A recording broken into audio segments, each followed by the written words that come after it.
bonsoir sous la Palabre, qui va traiter ce soir d'un sujet très important parce qu'il s'agit de l'arrestation de Laurent Gbagbo vers la Cour pénale internationale de La Haye. Tout le monde le sait que depuis son arrestation musclée du 11 avril 2011 par les forces en tout cas du président actuel en Côte d'Ivoire, Laurent Gbagbo a été transféré vers le nord de la Côte d'Ivoire où il a été séquestré pendant plusieurs mois. Voilà que dernièrement, Laurent Gbagbo a été transféré justement par certaines forces au niveau de la Cour pénale internationale de La Haye, la CPI, pour répondre justement des accusations qui sont portées contre sa personne et du régime qu'il avait servi pendant une dizaine d'années. Voilà pour répondre donc à cette question ô combien importante et à ces sujets justement qui émaillent la classe politique africaine et spécialement celui de la Côte d'Ivoire. Nous avons reçu sur ce plateau des citoyens ivoiriens, notamment M. Boguidrin, qui est président justement d'un parti politique en Côte d'Ivoire, c'est-à-dire le Congrès démocratique ivoirien, qui va justement répondre à cette question épineuse sur l'arrestation de Laurent Gbagbo et de son transfert à la Cour pénale internationale. De M. Arsène Dogba, bonsoir messieurs. Bonsoir. Et voilà, vous allez aussi apporter votre contribution intellectuelle et nous dire votre positionnement justement par rapport à la situation politique de votre pays. Tout à fait. Et enfin de M. Vincent D, qui est sur le plateau. Merci d'être venu à cette émission. Merci bien. Et donc, nous allons recevoir à la dernière partie de cette émission Monsieur le prophète Oscar Diomandé qui viendra à la fin pour donner une chronique, c'est-à-dire une analyse générale sur comment il perçoit justement cette question de l'arrestation de Gbagbo. Et nous recevrons justement au téléphone un juriste, un avocat qui suit cette émission avec nous et qui va nous donner justement son interprétation des faits sur l'arrestation de Laurent Gbagbo. Pour commencer, je vais sûrement à tout sonner à tout honneur, vous qui êtes leader des partis politiques ou d'un parti politique en gestation en tout cas, comment percevez-vous du coup l'arrestation de Laurent Gbagbo? Merci. Je veux dire que Laurent Gbagbo a été arrêté à la suite de nombreuses accusations contre lui. Crime contre l'humanité, c'est ce que je retiens. Et il a été arrêté pour moi et pour le parti que je dirige pour l'instant. Disons que, effectivement, si tu as commis des erreurs, tu as commis des fautes, tu dois être arrêté et être jugé. Par la justice. Par la justice. Vous parlez de quelle justice? Et je parle qu'elle soit internationale ou nationale. Du lieu où les crimes ont été commis quand même. Oui, des crimes ont été commis. Le président Gbagbo, au cours de... Je veux dire, la justice est du lieu où les crimes ont été commis, au moins. C'est là où il devrait être jugé. Oui, mais regardez que les pays, et aucun pays n'est indépendant de l'autre. Tous les pays sont liés. Et aujourd'hui, si Gbagbo Laurent a été transféré à la Cour internationale... C'est pour une cause juste. C'est pour des causes justes. D'accord, M. Dogba. Pour commencer, là, c'est un tour de table que nous faisons. Alors, j'aimerais votre analyse, en tout cas. Comment vous comprenez cette question? Parce que nous allons remonter quand même à voir à l'homme comment il a pris le pouvoir, de manière démocratique quand même, en 2000, jusqu'à son départ aujourd'hui. Comment, en 30 secondes, comment comprenez-vous cette arrestation? Je trouve cette arrestation injuste et... parce que injuste, inacceptable. Ma question à ce niveau revient de savoir est-ce qu'on peut être à la fois démocrate et dictateur? Parce que celui qui croupit aujourd'hui dans les geôles de la prison, la CPI, est celui-là qui est le père, si on peut l'accepter ainsi, le père de multipartisme en Côte d'Ivoire. Attention. Alors, il a pris attention. 30 années de sa vie. Il ne faut pas mélanger les choses. Alors, nous allons revenir à cette polémique. Lorsqu'on dit que... 30 années de sa vie. Non, je vais l'arrêter vraiment pour dire que lorsqu'on dit que Gbagbo est le père du multipartisme, c'est pas Gbagbo qui a été le père du multipartisme.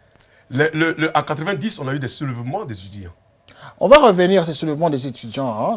Monsieur René, je voudrais qu'il y ait la discipline dans le débat. Oui, il y a la discipline. Il y a la discipline dans cette émission. Pas à votre niveau, mais au niveau de mon collègue. Il faut qu'il y ait la discipline. Je disais que le président Laurent Gbagbo est le père de la démocratie en Côte d'Ivoire. Tous les acquis démocratiques aujourd'hui, enfin jusque de 1990 jusqu'au 11 avril 2011, sont à mettre à l'actif du président Laurent Gbagbo. D'accord. Je fais allusion au comité, à la commission électorale, etc. Vous nous dites qu'on va y revenir on va y revenir en tout cas. D'accord. Alors, messieurs, comment vous comprenez vous aussi cette question, monsieur D? Merci. L'arrestation de Gbagbo. Merci d'abord pour l'opportunité que vous me donniez d'intervenir sur cette question importante. Je salue au passage toute la Côte d'Ivoire et toute l'Afrique francophone pour, pour cette occasion qu'ils nous donnent de nous exprimer et pour le temps qu'ils prennent pour nous écouter. Concernant l'arrestation du président Gbagbo, je trouve, sans même hésiter, qu'elle est injuste. Voyez-vous, qu'on parle de justice, le mot justice fait appel à l'équité, à la transparence. La situation politique post-électorale qui s'est déroulée en Côte d'Ivoire, il y a eu des crimes. Personne ne peut dénier ce fait-là. Mais lorsque nous regardons la situation telle qu'elle est, il y a eu des crimes de la part de monsieur du camp Ouattara. Et du camp Gbagbo aussi. Et du camp Gbagbo, on ne peut pas dénier ça. Merci. Mais arrêter seulement M. Laurent Gbagbo et le conduire à la cour pénale, ce n'est pas juste. D'accord. Ce n'est pas juste. Alors, on va évoluer dans l'émission, Voilà. mais j'aurais bien voulu qu'on commence en tout cas par décortiquer quand même le fait positif de cet homme. Il a servi le pays, monsieur Dringassien. Un instant, je pose ma question. Oui. J'aimerais savoir, qu'est-ce que vous pouvez retenir de positif en l'homme et en son pouvoir? Oui, il faut reconnaître que l'homme n'a jamais été parfait. Parlons du bilan. Bon, Parlons du bilan. Le bilan de l'homme. Je ne retiens pas grand-chose chez Gbagbo. Pour moi, le bilan, pendant les 10 dernières années, ont été négatifs. Et aujourd'hui, je ne vois pas ce que Gbagbo a fait pour la Côte d'Ivoire depuis qu'il a pris le pouvoir jusqu'à maintenant. Mais il est le père du multipartisme, de la démocratie ou Les gens votre ami de gauche ce que dit le camarade, c'est que les gens essaient de confondre tout. Gbagbo n'est pas le père du multipartisme, il n'est ni le père de la démocratie. Tout ce qui est venu en 90 a été notre œuvre, l'œuvre des étudiants. C'est le vent qui avait commencé en 90, qui est tombé en Côte d'Ivoire. Et c'est là que tous les pays qui alors ont réglé leur constitution pour donner aux différents pays africains, et particulièrement le cas de la Côte d'Ivoire, un statut de multipartisme. Mais aujourd'hui, lorsqu'on parle, ce sont les étudiants qui ont engagé le combat pour la démocratie. Ce sont les étudiants en Côte d'Ivoire qui ont engagé le combat pour le multipartisme. Il n'y a pas quelqu'un qui dit qu'il est le père de la démocratie. Il n'y a pas quelqu'un qui est le père alors du multipartisme en Côte d'Ivoire. Il n'y a personne. Et ce sont les étudiants de Côte d'Ivoire. Monsieur Je ne suis pas à l'aise. Le bilan, on parle du bilan. Oui, mais je ne suis pas à l'aise avec des gens qui ne vont pas à l'origine des faits. On sait que la carrière... En Côte d'Ivoire, il y a deux catégories de leaders. Il y a celui-là qui a une vision pour son peuple, Laurent Gbagbo, et il y a ceux qui ont une vision pour leur propre famille et pour les colons, qui sont donc, cette catégorie, c'est la catégorie des Alassane et des Bédier. Alors, il faut que ce soit clairement su, et je souhaiterais que le camarade le sache, que même si on n'aime pas le président Gbagbo Laurent, tout le monde sait que sa carrière politique n'a pas débuté en 90. Il s'est battu longtemps avant, et c'était donc le bout qu'il s'est retrouvé, lui, en tant qu'étudiant, il s'est retrouvé dans un mouvement qu'il ne savait même pas d'où ce mouvement venait, jusqu'à ce qu'on arrive au multipartisme. Donc, c'est à mettre à l'actif du président Laurent Gbagbo. Donc, au-delà du multipartisme, ce que vous avez vu comme la pluralité de la presse, les partis politiques qu'on a eus et les acquis démocratiques, je fais allusion à la commission électorale indépendante, le vote à 18 ans, le bulletin unique et l'urne transparente, nous avons pu acquérir ces valeurs-là, ces acquis démocratiques-là, grâce à la bataille et au combat du président Gbagbo Laurent. Et on a arraché ces acquis à Alassane Ouattara, au moment où il était Premier ministre, Konan Bédié, en ce moment où il était président de l'Assemblée nationale, donc au PDCI de façon générale.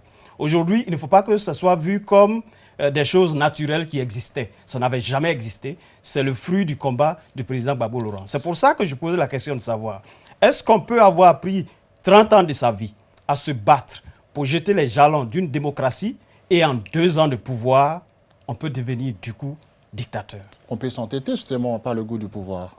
Ben, en 2 ans, on ne peut pas devenir dictateur. Ce n'est pas possible qu'on devienne en 2 ans. Qu'est-ce que vous ne dites pas en 2 ans?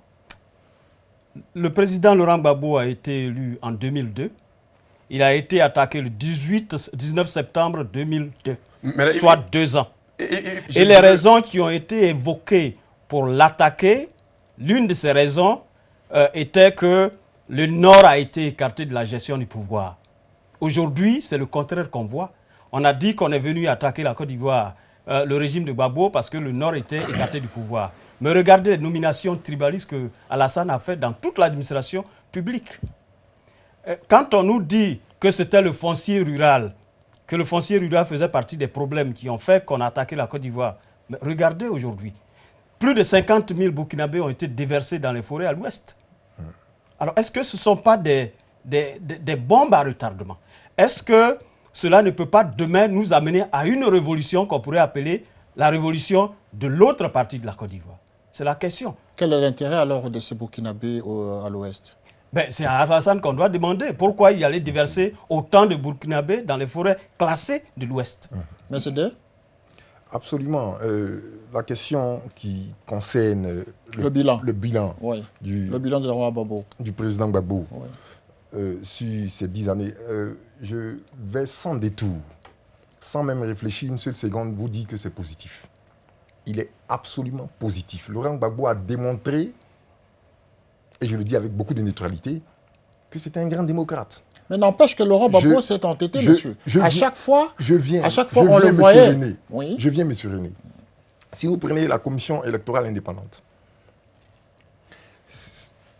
cette organisation, longtemps avant, n'existait pas. Les élections étaient organisées par le ministère de l'Intérieur. Et au temps du président Bédié, il y a eu plusieurs discussions à ce point pour la création d'une commission indépendante électorale. Le président Gbagbo l'a fait. Si vous prenez la loi, il n'a jamais emprisonné un seul journaliste dans ses fonctions. Il a démontré que c'était un grand démocrate, que c'était un homme de paix, un homme de vision. Quels sont les facteurs qui démontrent justement l'esprit démocratique de Laurent Gbagbo? C'est ce que je viens de vous dire. Il a été contesté de temps en temps par les populations. C'est ce que je viens de vous dire. Oui. Ce qui caractérise un démocrate, c'est les élections. Ah bon? C'est le compromis aussi. Le compromis. Il a accepté une neutralité au niveau de ceux qui gèrent les élections. Des élections qu'il a engagées, mais dont il n'a pas accepté les résultats des élections. On va arriver là. Oui. Il a créé une commission où les membres de son parti n'étaient pas majoritaires.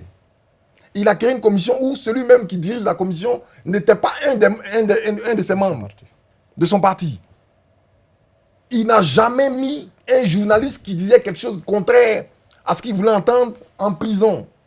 Mais qu'est-ce qu'on appelle être un démocrate? C'est ça, un démocrate. Celui qui accepte la différence. Celui qui accepte les élections transparentes. Il a toujours été quelqu'un d'un compromis. Il est allé dans la paix. Laurent Gbagbo aurait accepté les résultats des urnes, en tout cas. Il ne serait pas là où il est aujourd'hui. Non. Vous êtes d'accord avec moi? Il n'a pas accepté le résultat. Non, il n'a pas accepté. Un instant, monsieur Dan, je vais venir vers vous. Je peux terminer? Terminer. Les résultats, il les a acceptés. Ah. Mais les vrais résultats, il les a acceptés. Mais ce sont les vrais résultats qu'il a contestés. Ah non. Il n'a pas constaté le résultat. Il n'a pas accepté le fait que Ouattara devienne président des Côtes d'Ivoire.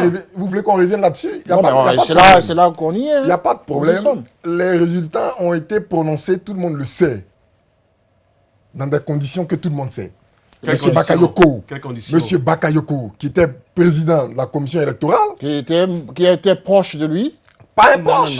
Il est du PDC, M. Bakayoko. D'accord, mais qui l'a nommé? Qui a nommé Bakayoko? Il est allé. Il a nommé parce qu'il a démontré qu'il était démocrate. Je veux avoir un match de football avec vous. Il faut qu'on soit d'accord sur l'arbitre. Ce qui montre que je me fais confiance. Il a démontré qu'il se faisait confiance. Il faisait confiance aux urnes. Il faisait confiance au choix des gens. Je reviens maintenant à la deuxième question de cette première partie de notre émission. Quel est alors le sens de ces transferts à la CPI? Je pense, sans hésiter, que c'est un sens qui nous conduit droit dans le gouffre. Monsieur Guidrin. Oui, je vais dire que le sens, c'est pour, d'abord, premièrement, c'est bien que Gbagbo soit d'abord à la CPI, parce qu'il a commis des erreurs, il a tué des populations. Aujourd'hui, on a des femmes qui sont veuves. On a des hommes aussi qui sont dans ces conditions. On a des enfants qui ont perdu leurs parents, qui ont perdu leur maman. Du fait de Laurent Gbagbo, donc. Oui. Et pour moi, et je pense que c'est ce que pensent les Ivoiriens, c'est bien que Gbagbo soit aujourd'hui à la Cour internationale. Et pourquoi pas livré à la justice ivoirienne? Je disais tout à l'heure que les relations internationales sont telles que les nations sont liées. Et il est important qu'aujourd'hui, les choses soient claires. Et je pense que le président actuel a décidé que Gbagbo soit à la Cour internationale. Mais je dis, ce qu'il faut voir aujourd'hui, c'est quoi? Gbagbo a été transféré, il a commis des erreurs, il a tué, il va répondre de ses actes. On va le juger. Mais en même temps, il faut reconnaître aussi qu'il faut voir aussi que il n'est pas aussi, si il est parti là-bas, c'est un exemple aussi qui doit servir les gouvernants en Afrique. Si tu commets des erreurs, tu dois être transféré, être jugé. Les gouvernants en Afrique et beaucoup plus particulièrement en le Côte d'Ivoire. gouvernement en Côte d'Ivoire. Bon, en Côte d'Ivoire aujourd'hui. Donc, ce qui veut dire aujourd'hui que si Gbagbo est transféré, c'est bien, mais en même temps aussi, dans le camp de Ouattara, ils ont tué. Donc aujourd'hui, Ouattara aussi doit répondre sur ses actes aussi également. Je suis clair là-dessus. Là, vous engagez votre parti. Hein? Oui, j'engage mon parti. Oui. Et donc, Ouattara devrait suivre la route vers la CPI. Voilà. Y compris les Guillaume Soro. Tous ceux qui ont tué. Et aujourd'hui, il faut être clair. Aujourd'hui, c'est quoi? Les ONG nous disent à l'ouest, que le camp Ouattara est impliqué dans la tuerie de nombreuses personnes à l'ouest. Mais il faut aussi que Gbagbo est parti, c'est bien qu'il soit parti. Mais il faut que aussi les autres, lorsqu'ils ont tué, le suivent également. Et moi, c'est ce que j'ai dit. Et c'est ce que je pense que le Congrès démocratique ivoirien dit également. Qu'il faut que justice soit aussi rendue. À ce niveau-là, il faut qu'on soit clair. Et je pense que, soyons clairs, les Ivoiriens ont besoin de justice. Si aujourd'hui on conduit la Côte d'Ivoire vers un seul but, la pirogue va chavirer. Il faut qu'on soit juste et clair. Et je pense que moi, à mon niveau ici, je ferai tout aussi également pour montrer à la population, non seulement anglaise, mais aussi au monde entier, qu'il y a des gens aussi à part Gbagbo qui ont tué et qui doivent aussi répondre aux actes. Et donc, il faut que justice soit rendue. Il faut que la Côte d'Ivoire, alors, s'engage sur une route de justice. Gbagbo est là, mais il faut que les gens le suivent également aussi. Alors, ceux qui doivent le suivre, par exemple, le Ouattara, les Guillaume Soro, les Bédié également, tous ces vieux, tous les classiques des anciens gouvernements, des différents gouvernements, vous qui représentez aujourd'hui la nouvelle génération, quel regard, en tout cas, avez-vous vers tous ces lieutenants du vieux temps? Non, moi je dis que leur temps est passé. Et moi ce que je dis, c'est le temps de la nouvelle génération. Et cette génération-là, je fais partie de cette nouvelle génération. Il nous faut des gens clairs, qui ont une conscience humanitaire. Des gens qui pensent au peuple pour pouvoir gouverner la Côte d'Ivoire. Ce temps-là, le temps de Ouattara, c'est fini. La Côte d'Ivoire a besoin, les Ivoiriens ont besoin des gens qui sont capables de les représenter. La nouvelle génération. La nouvelle génération, dont je fais partie. Dont vous faites partie. Oui. Avec votre parti. Avec mon parti. Et je pense que les Ivoiriens vont me suivre. Et je pense que les Ivoiriens vont suivre le parti parce que nous répondons aux aspirations du peuple ivoirien. Voilà. Moi, ce que j'ai dit. Donc aujourd'hui, c'est quoi? Mais écoutez, les Ivoiriens n'attendent pas que les gens viennent, ceux qu'ils ont tués, vers les gouverner. Les Ivoiriens attendent. Et même le RPI ne doit plus gouverner la Côte d'Ivoire parce qu'ils ont aussi participé à la tuerie des Ivoiriens. D'accord. Je vais demander justement qu'on nous envoie un élément qui va illustrer la question justement de comment on analyse la question de l'arrestation du président Laurent Gbagbo. Tu me dis quoi?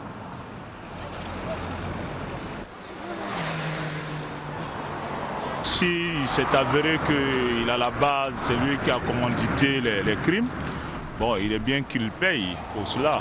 Bon, il a été président, tout ce qu'il a eu comme crime, il en est responsable. Bon, il faudra qu'il paye pour ça.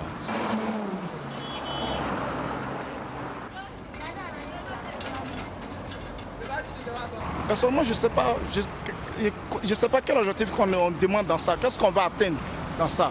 Si on veut réellement un pardon réel et un pardon véritable, je pense qu'il faut laisser tomber cette histoire. Si la justice peut, Ivoirien peut le faire, qu'on le fasse.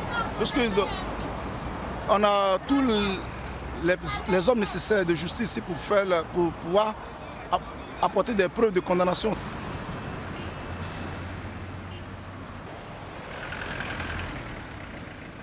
Moi, je pense qu'en le sanctionnant de la sorte, bon, ça peut peut-être apaiser la colère de ceux qui ont été victimes. Parce que ceux-là, bon, mais ils attendent quand même réparation. Merci de nous retrouver pour la suite de notre émission en tout cas. Nous sommes en direct en ce moment-ci avec Maître Jean-Claude qui nous appelle depuis Bruxelles, qui va intervenir incessamment à cette émission. Mais avant tout, je vais d'abord demander la réaction de M. Doba sur cette question. J'ai l'impression que vous défendez en tout cas corps et âme Laurent Gbagbo sur ce plateau. Lorsque l'intervenant, l'Ivoirien qui est l'Ivoirien de la rue, là, à qui on a posé la question sur cette arrestation, il dit il doit payer de ses crimes. Il a été responsable des atrocités, il doit les payer. Il doit payer pour ça. Ouais, moi, là, je ne suis pas d'accord, c'est les raccourcis. Vous n'êtes pas d'accord ou là, vous êtes contre le fait que... Non, s'il a commis des crimes, il doit payer. Voilà. Mais l'absurdité... Vous n'êtes pas sûr que Laurent Gbagbo soit responsable de quelques crimes en Côte d'Ivoire? L'absurdité, c'est que... Non, mais du point de vue moral, vous ne pensez pas qu'il soit responsable? On oublie qu'en 2002, le 19 septembre 2002, alors que Gbagbo était au travail, il a été agressé.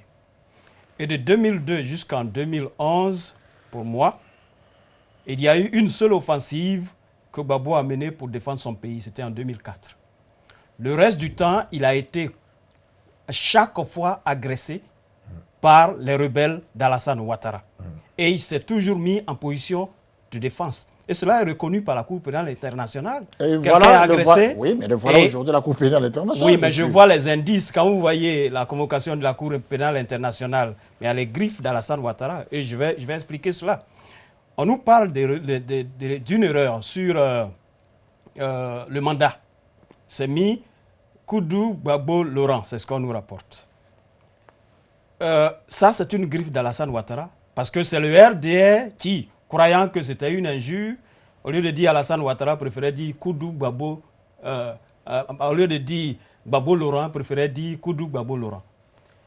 Ensuite, qu'est-ce qui s'est donc passé? Alassane a préféré retrouver son ami au Campo et sans trop réfléchir, il lui a donné tout le nom, Koudou Gbagbo Laurent. Sans se rendre compte que dans son extrait de naissance, c'est pas comme ça que c'est fait. Non, je veux mettre l'accointance entre Alassane Ouattara et au Campo. Donc c'est un acte politique que les gens ont posé, ça n'a rien à voir sur le terrain, de justice. Je pose une question simple. Par rapport aux Ivoiriens qui disent il doit répondre de ces crimes. Ce sont des gens qui ont vécu ces crimes, ces atrocités sur le terrain. Vous êtes ici, mais il y a des gens sur place qui vivent de réalité et qui disent, monsieur, que monsieur Gbagbo doit répondre de ses crimes. Ce n'est pas parce qu'il s'appelle Gbagbo qu'il ne doit pas répondre. Ça ne vous interpelle pas? Si, ça m'interpelle. Les vies humaines qui ont été détruites sont des vies aussi importantes que n'importe quelle vie. Et donc je suis d'accord que le président Gbagbo, s'il est responsable, soit jugé. Mais en même temps que le président Gbagbo, je voudrais vous rappeler qu'il y a eu un rapport de la CPI en juin, un rapport préliminaire de la CPI en juin, qui tenait Alassane Ouattara et Soro Guillaume 96% responsables des atrocités. Et en ce moment-là, Gbagbo Laurent 4% des atrocités. Comment se fait-il que des gens qui ont totalisé 96% des responsabilités dans les crimes qui ont eu lieu sont en liberté et celui qui n'a que 4%, je vous dis, ce sont les rapports, c'est le rapport préliminaire de la CPI, c'est encore, on peut l'avoir, c'est cette personne à 4% qui est transférée à la CPI et on se retrouve à Paris avec celui qui est responsable à 68%. Parce que personnellement, ils ont dit à la salle c'était 68%. Peut-être les atrocités commises par le camp Gbagbo ils ont été ça comme des crimes. Plus musclés.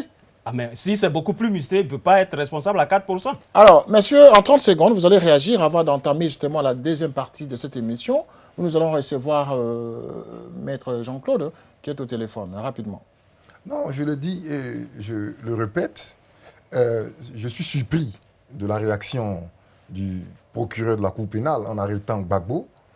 Non, je parle des Ivoiriens qui disent que Laurent Gbagbo doit répondre de ses crimes. Mais vous avez suivi l'élément tout à l'heure. Je l'ai dit au début en introduction, si le président Gbagbo a commis des actes qui vont contre la justice, les lois de la justice, il doit répondre de ses actes. Et donc Mais il n'est pas le seul. nous considérons qu'aujourd'hui, comme il est parti à la CPI, c'est qu'alors il y a des faits avérés à l'égard de M. Babo. Donc, mais nous sommes d'accord, mais je pense que c'est une force de justice. Merci. Alors, nous allons recevoir Maître Jean-Claude qui nous appelle à partir de Bruxelles. Bonsoir, Maître Jean-Claude. Bonsoir, Monsieur Kitoko. Alors, vous êtes en direct, vous suivez avec nous en tout cas cette émission. Quelle est votre réaction en tant que juriste sur cette question de l'arrestation de l'ancien président Laurent Gbagbo? Bon, merci beaucoup encore une fois de plus pour vouloir m'associer à cet échange des Africains. Je crois que ce qu'il faudrait retenir dans l'arrestation de M. Gbagbo doit d'abord être recherché dans les chefs d'accusation qui pourraient peser contre lui. Qu'est-ce qu'on reproche à M. Gbagbo?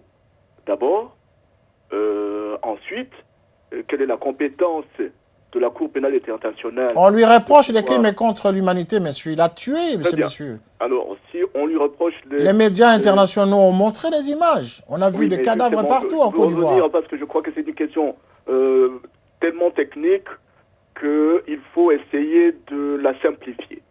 C'est-à-dire les chefs d'accusation qui pourraient peser. Aujourd'hui, M. Gbagbo, à ma connaissance, est encore présumé innocent.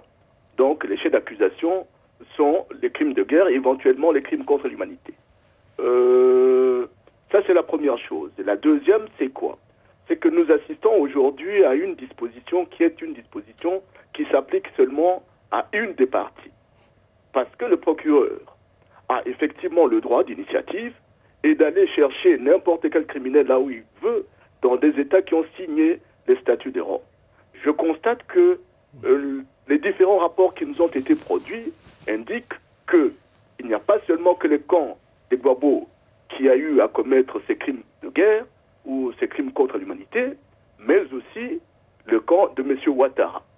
J'indique qu'à ce jour, on ne connaît personne de ces camps-là qui pourrait être transféré devant la Cour pénale internationale et nous espérons que dans les prochains jours, on nous donnera en tout cas les noms de ces personnes qui pourraient être et qui sont susceptibles d'être poursuivies. On n'a aucune information à ce sujet-là. Alors, moi je reviens sur l'opportunité de poursuite. Vous savez, je crois que la Côte d'Ivoire est aujourd'hui dans un processus de réconciliation. Même si la réconciliation n'exclut pas la justice, je crois qu'il ne faudrait pas qu'un camp se retrouve devant la justice internationale et qu'un autre camp se retrouve devant la justice nationale. Nous devons éviter de pouvoir faire la justice des vainqueurs. Et c'est ça toute la question qui se pose aujourd'hui en ce qui concerne M. Gbagbo. Alors, moi je m'interroge en tant que juriste sur l'opportunité de poursuite. Parce qu'on nous indique qu'il y a un processus de réconciliation dans ce pays et qu'il faudrait effectivement qu'il y ait la sérénité pour pouvoir se réconcilier. Comment les Ivoiriens pourraient-ils continuer à parler pour arriver à pacifier leur pays si l'un d'entre eux se retrouve devant la justice internationale? Oui, mais c'est quelqu'un qui constitue un danger public peut-être. Non. Il fallait l'écarter pour permettre une véritable... Ça, c'est une appréciation pour permettre une véritable réconciliation, il faut mettre en tout cas des personnes dangereuses à côté. C'est une appréciation purement, je dirais, profane. Je vous parle en tant que juriste et je vous dis, lorsque vous avez... Qu'est-ce qui indique aujourd'hui que l'autre camp n'est pas un camp dangereux? Il n'y a rien, parce qu'il n'y a aucun jugement qui condamne à ce jour ou qui a encore condamné M. Gbagbo. Donc je crois qu'il faut rester serein dans la démarche qui est en train de se faire aujourd'hui. Alors maître, je vais vous poser une question en tout cas. Vous pensez que la place de Laurent Gbagbo ne se trouve pas à la CPI? Bon, écoutez, je indiquais tout à l'heure que techniquement, si l'instruction en cours indique qu'il y a eu crime contre l'humanité, qu'il y a eu crime de guerre, évidemment, en tant que juriste, je ne vois pas comment je pourrais dire que sa place n'est pas à la CPI. Ce que j'indique, c'est qu'il ne faudrait pas qu'il y ait une justice à deux vitesses, où il y a ceux qui sont aujourd'hui tout aussi soupçonnés que M. Gbagbo d'avoir commis les mêmes infractions, se retrouvent en train de amener ou de conduire leurs adversaires devant la justice internationale, alors qu'eux, ils ne répondent de rien. Il faut que nous soyons en mesure de dire, dans notre continent, que chaque fois que quelqu'un commet une infraction, quel que soit son rang, quelle que soit sa position, il doit pouvoir répondre de ses actes. C'est seulement à ce point-là que nous pourrions faire avancer notre continent. D'accord, maître, gardez l'antenne en tout cas, gardez l'antenne, nous allons continuer l'émission avec les invités qui sont sur le plateau. Nous allons revenir sur votre intervention en tout cas parce qu'elle est très enrichissante et juridiquement. Alors, je vais continuer avec ceux qui sont sur le plateau ici, avec M. Dogba. Quelle est votre réaction, monsieur, lorsque vous entendez le juriste dire oui, il peut être... sa place pourra être à la Cour pénale internationale lorsque les faits sera indiqué, parce que pour le moment, il est présumé innocent, mais n'empêche qu'il se trouve à la CPI. Ouais, Messieurs, je reviens à reposer la même question. Vous pensez vraiment que les familles de victimes, toutes ces victimes et toutes ces femmes qui pleurent aujourd'hui leurs enfants qui sont tombés, vous pensez que Laurent Gbagbo n'est pas responsable de quelque chose? Moi, je vous retournerai la question avant de continuer. Non, on ne pose pas de questions, c'est moi qui pose des questions, monsieur. Est-ce que vous pensez... Répondez au peuple ivoirien. Voilà. Je demanderai au peuple ivoirien, à tous ceux qui nous regardent... Et aux familles de victimes, et surtout aux familles de victimes. Oui, mais c'est pour dire que... Est-ce qu'il n'y a eu des victimes que de l'autre côté? Non, on parle de Laurent Gbagbo. Oui, mais j'arrive.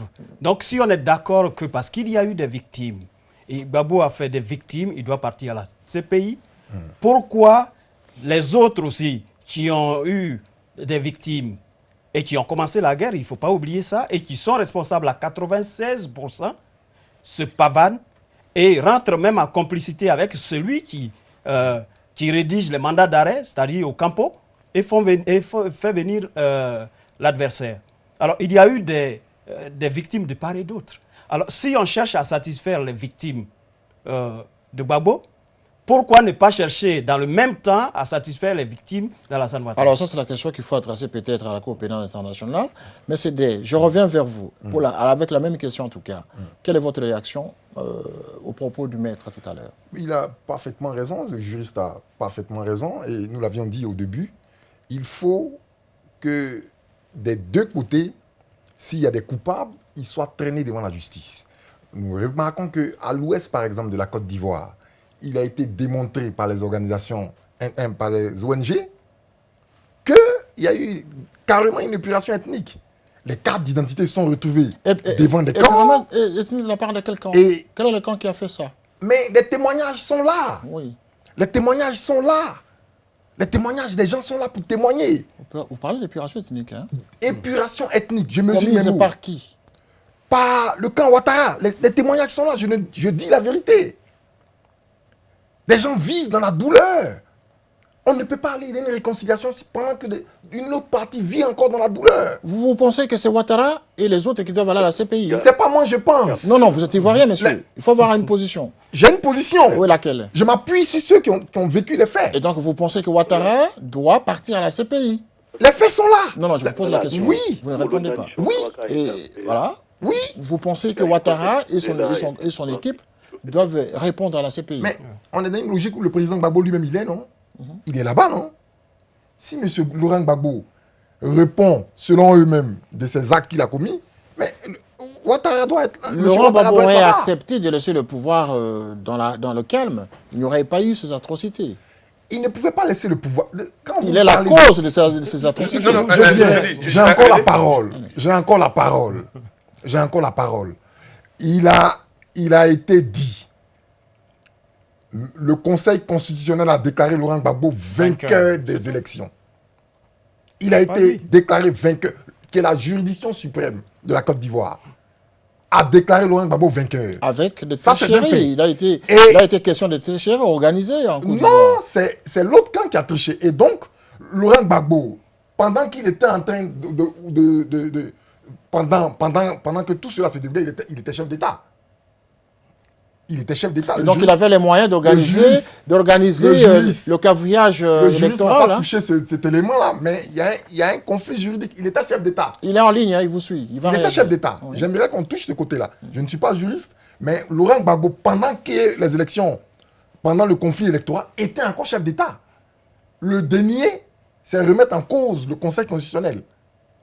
Voilà une position. Merci en tout cas de votre position. Voilà. Nous allons revenir à M. Drin, parce que là, nous allons entrer directement à la dernière partie de cette émission, parce qu'il nous reste une quinzaine de minutes. Et l'un de vous, en tout cas, va nous quitter, parce que nous allons recevoir le prophète Oscar Adiomandé, qui viendra à la fin, hein, dans les 10 dernières minutes, pour clôturer cette émission avec nous. Alors, M. Drin, rapidement, votre réaction par rapport aux propos du maître tout à l'heure? Non, moi, je suis quand même un peu déçu des propos des camarades du RPI qui ne veulent pas reconnaître que Gbagbo a sa place à la CPI. Effectivement, Gbagbo a sa place parce que Gbagbo a commis des erreurs. Il est accusé de crimes contre l'humanité. Et c'est vrai. Il doit alors rester là-bas et alors subir les conséquences de ses actes.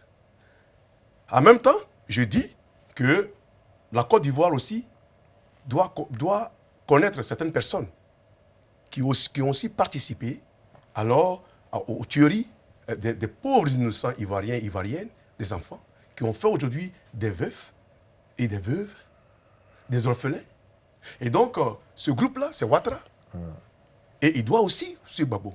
Mais je dis que Gbagbo est allé là-bas parce que Gbagbo, quand il le disait, Gbagbo, il le prend comme Gbagbo un démocrate. Si tu es démocrate, qu'on te dit que tu as perdu des élections, tu n'as qu'à rendre ta démission, démocratiquement, et laisser les choses. Gbagbo a été têtu.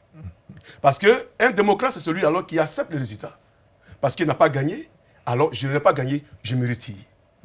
C'est l'entêtement qui a envoyé aujourd'hui Gbagbo et la Côte d'Ivoire dans ce genre de situation aujourd'hui. D'accord. Mais je dis aujourd'hui, il faut reconnaître aujourd'hui que la justice doit avoir lieu entre les deux camps. Gbagbo est parti, les autres doivent le suivre. Merci. Vous parlez justement de l'entêtement de Laurent Gbagbo et nous allons regarder justement un élément illustratif de cet entêtement et qui a fait qu'on vient le dénicher, en tout cas dans les bunkers, dans son palais présidentiel. Ces images, c'est l'un des combattants lui-même qui les a filmées. Le fusil dans une main, la caméra. Parce qu'ils ont ordre de le prendre vivant et de s'assurer que personne ne tente de le prendre. Ils lui font enfiler un gilet pare-balles. Et mettre un casque.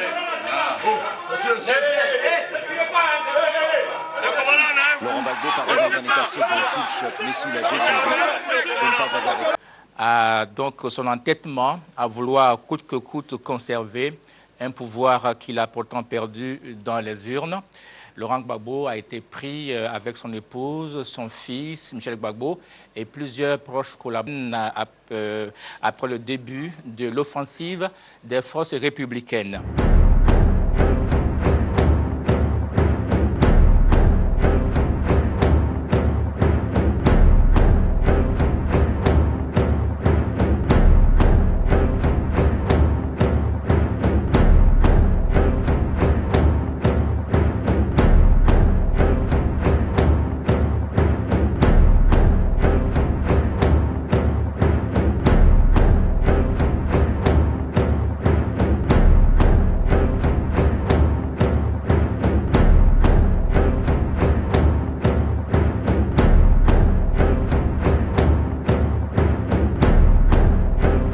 Oui, merci de nous retrouver pour la fin de cette émission en tout cas. Nous sommes en direct sur Vox Africa et au cours de cette émission sous la Bapala, où nous parlons de l'arrestation de Laurent Gbagbo. Messieurs, vous venez de regarder cet élément ô combien décevant plutôt. Mais Laurent Gbagbo devrait attendre ce moment-là, comme ça, être humilié avant de partir. Pour moi, c'est une image triste, mais qui doit rester dans la mémoire de tous les Africains. Voilà un monsieur qui avait la possibilité d'aller en exil aux États-Unis. Les plus hautes autorités politiques là-bas lui avaient proposé d'avoir une retraite dorée. Oui, mais il ne voulait pas partir parce qu'il pensait récupérer le pouvoir. Oui, parce qu'il travaillait. Il était dans l'illusion du pouvoir. Monsieur Kofi Simplice, le procureur, a dit qu'il est reproché aussi des crimes économiques contre Gbagbo. Monsieur Laurent Gbagbo a été obligé, pour le bien-être de la nation ivoirienne, de nationaliser des banques. Non, afin que... Monsieur, nous parlons de l'arrestation. Oui, je parle de tout ça. Aurait-il fallu attendre ça, oui, cette humiliation-là? Mais je le disais hors antenne que Jésus-Christ a été humilié. Ah d'accord. Parce que ce monsieur a été s'est comporté à l'image de Jésus. Mais c'est un grand leader, c'est un leader d'opinion. Et vous pensez que Le peuple ivoirien soit content avec ce qu'il a fait? Elle est peut-être choquante, l'image. Mais elle permet aux Africains de retenir quelque chose. Nous devions ne jamais renoncer à nos convictions. Ne jamais renoncer à nos convictions. Alors, votre dernier Et l'Afrique, mon dernier mot, c'est ce qui m'attriste. Oui.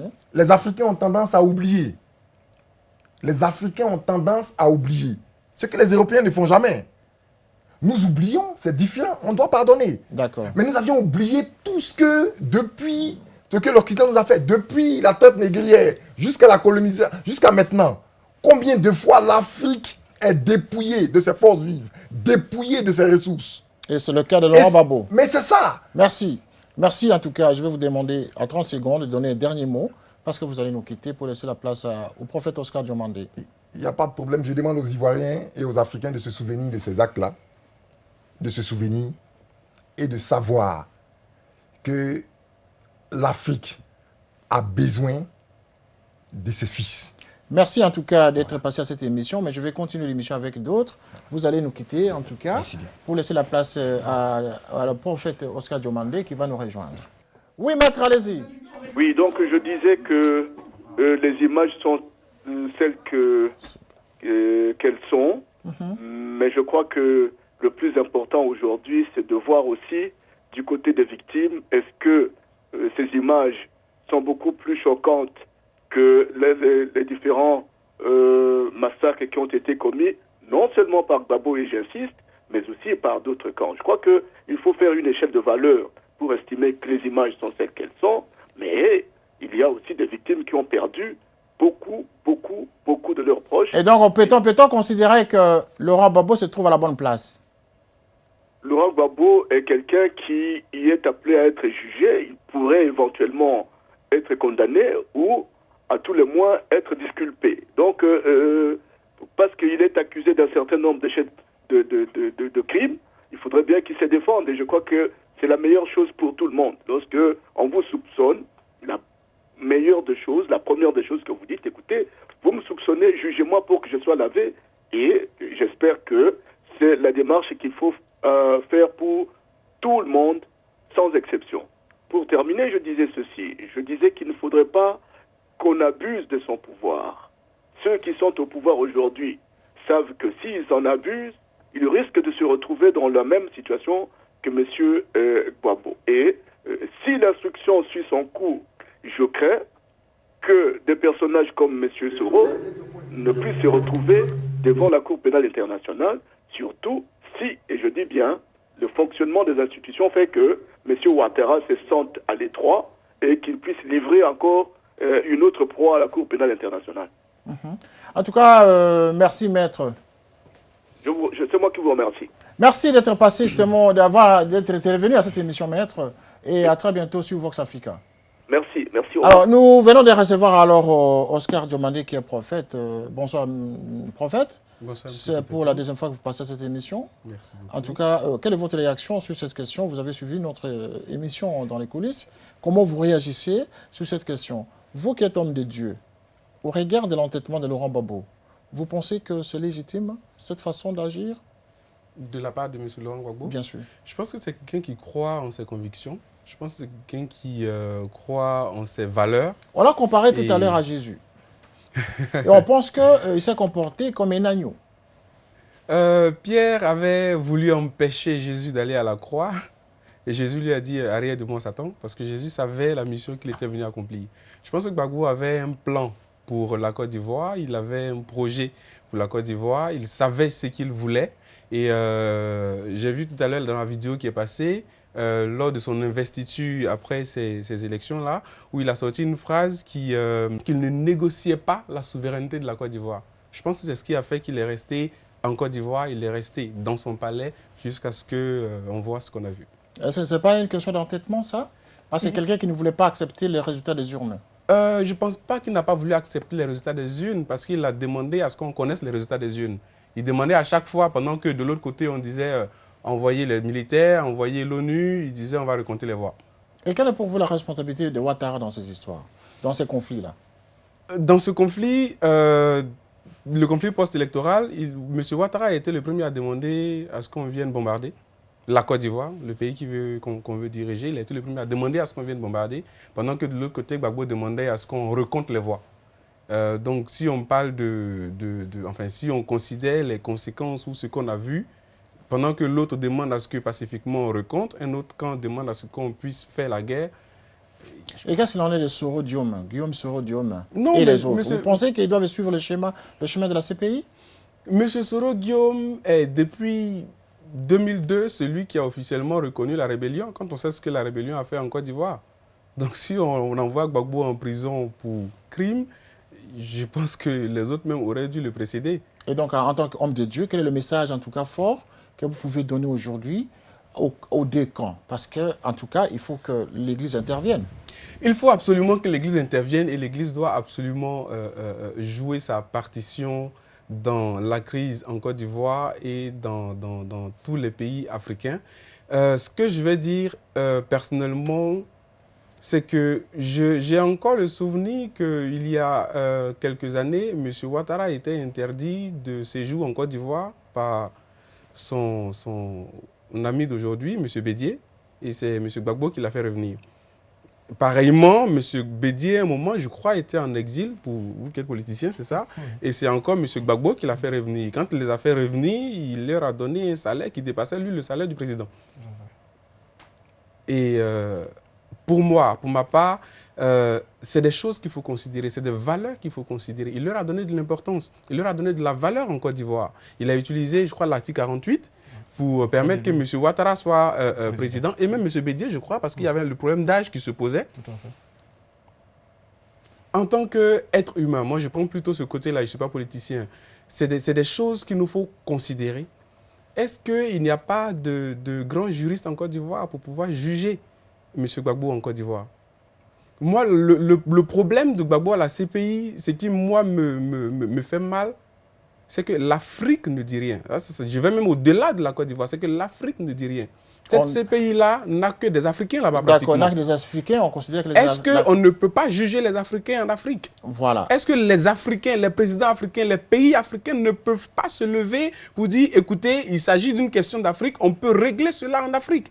Est-ce que M. Gbagbo a besoin de partir là-bas? Et si M. Gbagbo doit être jugé, est-ce que les deux camps, est-ce que justice est faite? Maintenant, ça remet en cause la crédibilité de la CPI. Ça met en cause. Comment est-ce que le président de la CPI rencontre le président Ouattara dans une résidence quelque part? Quelques jours après, un mandat arrive, M. Gbagbo doit partir, il est accusé. Ok, est-ce qu'il a été jugé? Est-ce que enfin, il y a tellement de choses et ça remet en cause la crédibilité de la CPI.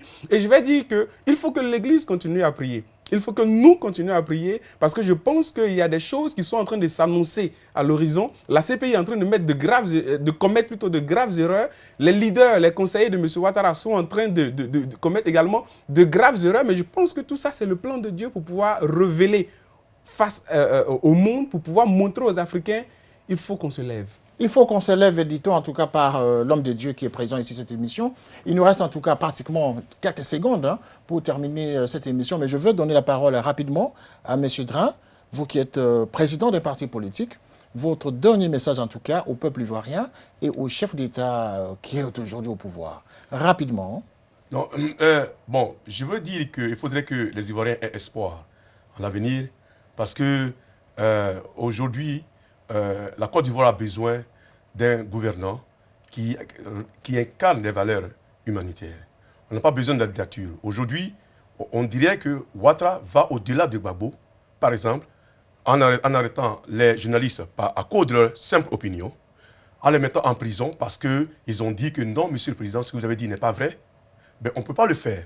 Donc, en fait, lorsqu'on regarde l'avenir de la Côte d'Ivoire, je pense qu'aujourd'hui, les Ivoiriens sont dans des difficultés.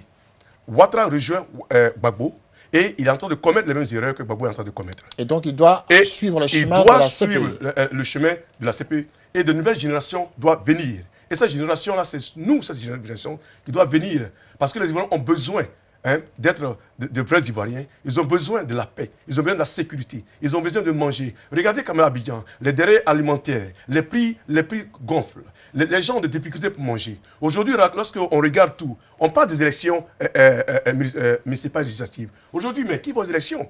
C'est un parti politique qui va aux élections. Mais c'est pourquoi le CID dit qu'il faut que les Ivoiriens restent à la maison. Parce qu'en partant aux élections, ils vont aller alors pour pouvoir renforcer, alors pouvoir donner du cutus quand même au régime de Ouattara, qui lui devrait alors se trouver à la CPI. Merci, M. Doba. Ouais, je voudrais seulement dire aux Ivoiriens qu'en tant que politologue, qu'on ne peut pas prendre 30 ans de sa carrière pour bâtir une démocratie et en 2 ans devenir un dictateur. Gbagbo n'est pas donc un dictateur. Quand vous parlez de 2 ans, en tout cas, c'est une confusion. Gbagbo, dans la tête de la plupart des gens qui nous suivent pour le moment, vous parlez de 2 ans alors que ce monsieur a régné pendant 10 ans. Je continue de dire parce que vous ne comptez pas les années... Le programme de la refondation s'est étalé de 2000 en 2002. Ok, votre message. Et à partir de là, voilà. Donc, je voudrais leur dire qu'on ne peut pas faire cette transition-là. Et le raccourci qui consiste à dire que Gbagbo s'est entêté, c'est assez grave. Gbagbo respecte les institutions de la République. Le Conseil constitutionnel a fait de lui, l'a déclaré, proclamé président de la République de Côte d'Ivoire. Il est resté président de la République de Côte d'Ivoire jusqu'à ce qu'il soit renversé par la France. Un mot sur les élections législatives prochaines. Les élections honteuses qui vont se dérouler, je n'ai aucune confiance à cela. Maître Prophète. Moi, ce que je vais dire, c'est que je vais lancer un appel à toute l'humanité, à toute l'Afrique, à toute la Côte d'Ivoire, pour dire que nous sommes en train de voir que la justice des hommes est injuste. Je demande à tout le monde de se confier en Dieu, d'avoir foi en Dieu, parce que lui seul est le seul vrai juge et il est juste. Merci en tout cas l'homme de Dieu. Ça, c'est un message divin. Nous espérons que les Africains vont suivre ce message et donc les autorités ivoiriennes qui gèrent le pays aujourd'hui vont suivre ce message de Dieu parce que c'est sorti de la bouche de l'homme de Dieu. C'est une aspiration divine en même temps, tout en espérant que vous avez été satisfait justement du déroulement de cette émission et des explications que la plupart des intervenants ont apportées sur cette question ô combien importante, sur l'arrestation de l'ex-président Laurent Gbagbo. Merci d'avoir suivi Sous la Palabre ce soir et merci de votre fidélité sur Vox Africa. À très bientôt pour une nouvelle édition.